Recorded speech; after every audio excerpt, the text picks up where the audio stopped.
J'aimerais bien commencer par, c'est quoi ta définition de la spiritualité? Moi, je pense qu'on peut le définir à travers la quête de réponse à certaines questions qui donnent du sens à notre vie. Alors, ça peut s'étendre sur beaucoup de domaines, à mon avis. Enfin, de ce que j'ai compris, c'est plus la quête de l'esprit, étymologiquement parlant. Mais pour moi, quand j'ai commencé à développer vraiment une spiritualité, c'est quand je me suis posé ce genre de questions, justement. Qui je suis, de quoi j'ai besoin, qu'est-ce que je veux faire, quel est l'impact que j'ai envie d'avoir dans le monde, sur les autres, sur moi-même. Et du coup, je pense que c'est juste cultiver un système de croyances qui nous permet d'atteindre un certain objectif qui nous convient. Donc je pars du principe qu'il n'y a pas un type de spiritualité, je pense que c'est juste la bulle qu'on se crée chacun dans laquelle on cherche à rassembler toutes les réponses qui nous servent. Donc du coup, à trouver un sens à notre vie? Oui, et puis peut-être pas que donner un sens, mais se donner l'occasion de traverser ce moment qui se situe entre la naissance et la mort de la manière qui nous convient le mieux. Donc peut-être qu'il n'y a pas toujours un sens, mais parfois c'est juste une manière de survivre peut-être et d'encaisser des choses parfois qui peuvent être difficiles sans pour autant se laisser abandonner, tu vois. Enfin, pour moi, c'est vraiment dans ces moments-là, je pense, qu'est le plus intervenue ma spiritualité, même si c'est quand même un peu négatif du coup ce que je dis.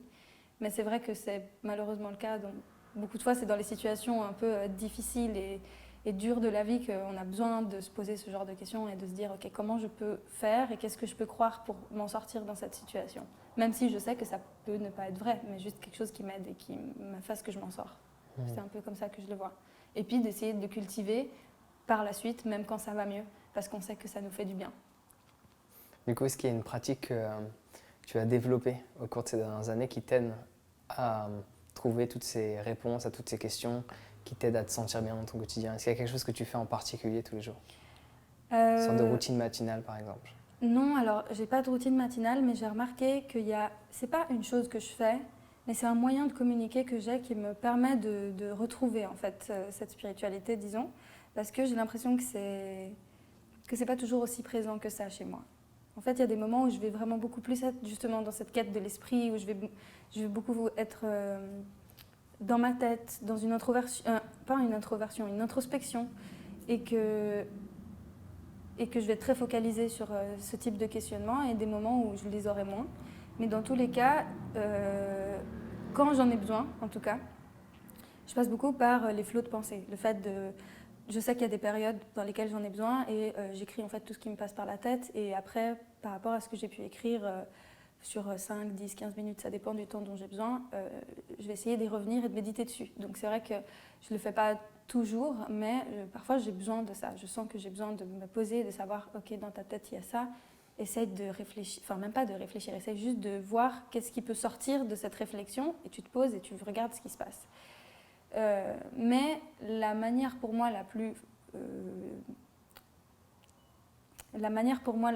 impactante en fait dans cette reconnexion, c'est le fait de parler justement, mais parler avec des gens avec qui je peux parler de ça. Je sais pas si tu vois ce que je veux dire. Même si on n'aura pas forcément la même spiritualité, mais juste parler de ça. Donc ça peut être des personnes qui sont soit reliées à une religion ou juste des personnes qui ont des croyances propres à eux-mêmes, mais juste qui croient à des choses similaires que moi ou à des choses qui peuvent se ressembler, disons, et avec qui je peux juste communiquer autour de ça. Et le fait de parler, ça me permet vraiment de me remettre dans cet état d'esprit. Je sais pas si tu vois ce que je veux dire. Si j'en parle avec personne, c'est vrai que je le perds un peu, j'ai l'impression. C'est en soi le fait de s'entourer des bonnes personnes qui nous correspondent. Voilà. Et c'est comme la discussion qu'on a eue, par exemple, hors caméra. C'est le genre de discussion que j'ai tous les jours en vivant à Bali. Tous les jours, tout le temps, matin, midi, soir. À Paris, j'en ai un peu moins, les discussions entre guillemets, où on examine le quotidien, on parle de différents aspects, on essaie pas forcément d'exprimer notre vérité, notre croyance, mais juste d'essayer de se poser des questions mutuellement et de donner notre point de vue sur un questionnement et d'essayer de voir où est-ce qu'on peut aller, parce qu'en soi, dans cette discussion, on n'a pas eu de volonté, du moins ça s'est pas perçu, de volonté d'installer un point de vue, mais juste d'un questionnement général.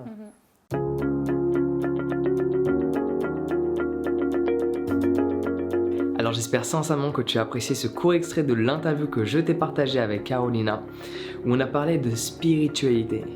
Comprendre ce que la spiritualité est mentalement est une chose, l'expérimenter en est une autre. C'est pour cela que je te propose de télécharger gratuitement mon guide sur la méditation. Et tu peux le faire en cet instant présent en cliquant sur le lien dans la description. Sur ce, on se retrouve directement de l'autre côté. Prends soin de toi et passe une excellente journée.